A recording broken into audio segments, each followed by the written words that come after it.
Hello, my name is Chris Grotegut, and we farm here in Deaf Smith County, Texas. We raise sheep, cattle, and organic wheat. We've grown this thing to a little over 11,000 acre operation, all family held. On this operation, what we've done is we've moved about 3/4 of our land base to native grassland. The other quarter still remains under center pivot irrigation. In both of those cases, though, we've stopped tillage. And by stopping tillage and trying to encourage native plant growth in those areas, it brought more life back into the soil. It brought places for small insects and to live and things like that. It also brought more wildlife back into the operation. And if you don't keep the ground covered with something that's going to be long-term viable, then the probability of having long-term soil erosion, soil degradation is extremely high. And by going back to native grasses, you substantially reduce that problem.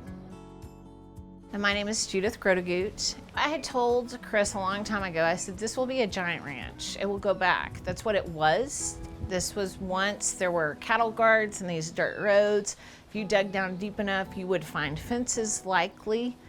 And so I've always said that's what we would be as a large ranch. As we move toward the model we're moving toward right now, we were very fortunate because we already had a relationship with a very strong local NRCS presence. And so what we did apply for EQIP funding on a big chunk of those projects, and did utilize their expertise and discussed with them going native plants versus going some of the, quote, improved grasses from other parts of the world.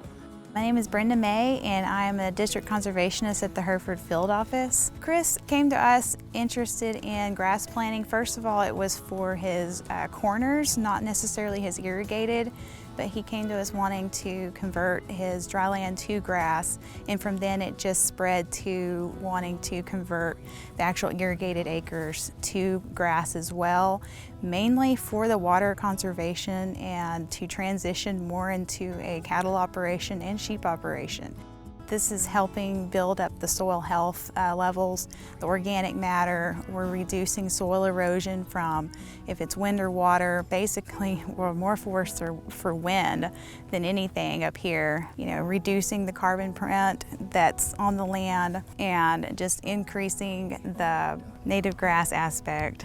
I'm Brad Underwood. I'm an agronomist for NRCS. We've assisted Chris with specific grass blends that meet his needs.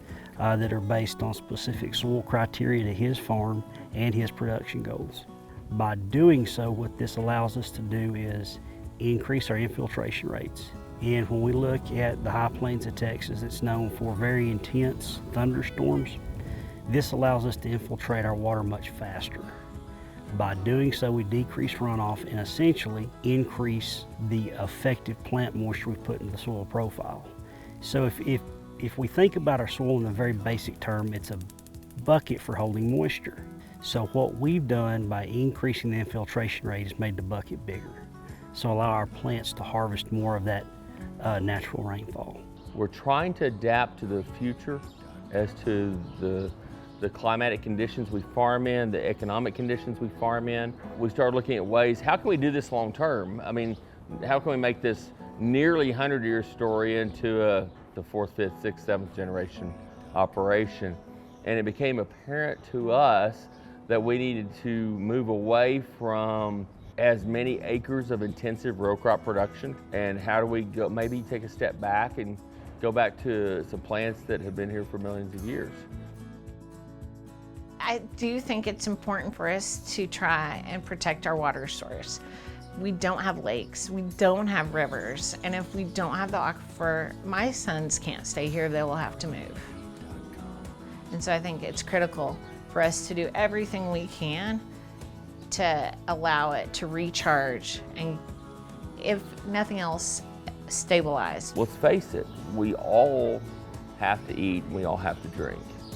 And by meeting those basic tenets of protecting the land, it makes our communities much more viable and much more sustainable long term.